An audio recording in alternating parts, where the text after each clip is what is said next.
Assalamualaikum warahmatullahi wabarakatuh. Perkenalkan, saya Cahaya Lestari dari Universitas Muhammadiyah Mataram. Pada kesempatan ini, izinkan saya sharing mengenai teori belajar menurut ahli aliran psikologi.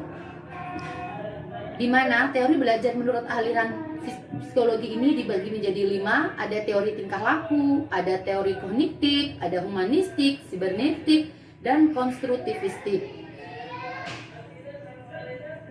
Makna belajar menurut teori tingkah laku di sini mendeskripsikan bahwa belajar merupakan aktivitas yang dapat merubah perilaku individu, dan perilaku tersebut dapat dipelajari dan dijelaskan secara ilmiah.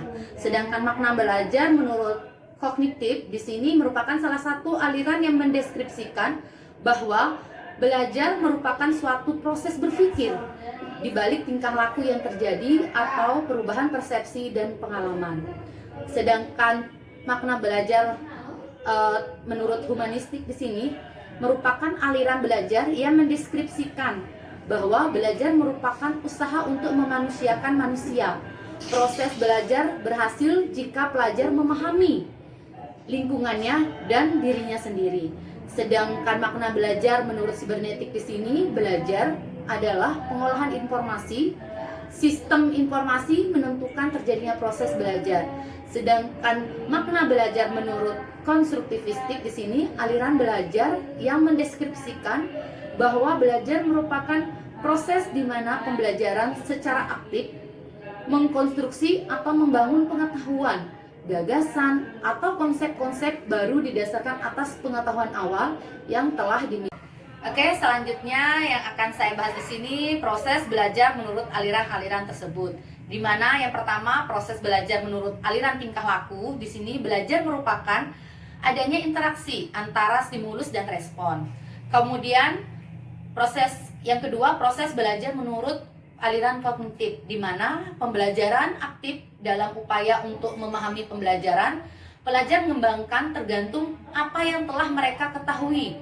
Belajar membangun pemahaman daripada catatan. Belajar adalah perubahan struktural mental seseorang.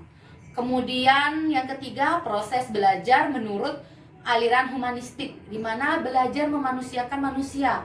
Proses belajar berhasil jika pelajar memahami lingkungannya dan memanfaatkan teknik belajar.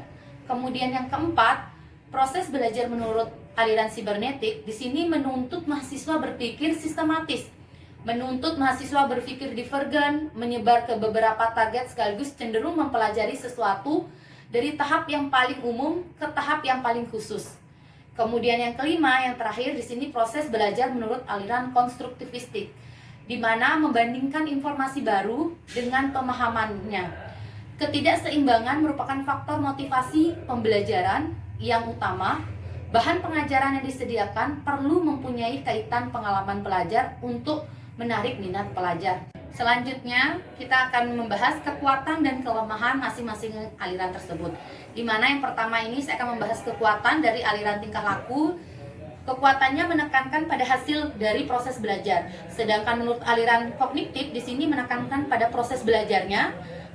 Sedangkan menurut aliran humanistik di sini menekankan isi apa yang dipelajari. Belajar merupakan usaha memanusiakan manusia. Kemudian menurut aliran sibernetik di sini menekankan pada sistem informasi. Dan yang terakhir, menurut aliran konstruktivistik di sini bersifat generatif, yaitu tindakan menciptakan sesuatu makna dari apa yang dipelajari. Setelah kita mempelajari kekuatan, kemudian di sini ada beberapa kelemahan dari masing-masing aliran tersebut. Yang pertama, kelemahan dari aliran tingkah laku di sini tidak mampu menjelaskan proses belajar yang kompleks. Tidak semua hasil belajar dapat diamati dan diukur. Kemudian kelemahan dari teori kognitif di sini sukar dipraktekkan karena tidak mungkin memahami struktur kognitif yang ada dalam setiap mahasiswa, lebih dekat psikologi daripada teori belajar. Kemudian kelemahan dari teori humanistik di sini sukar digunakan dalam konteks yang lebih praktis dan lebih dekat dengan dunia filsafat daripada dunia pendidikan. Sedangkan kelemahan dari teori sibernetik di sini lebih menekankan pada sistem informasi.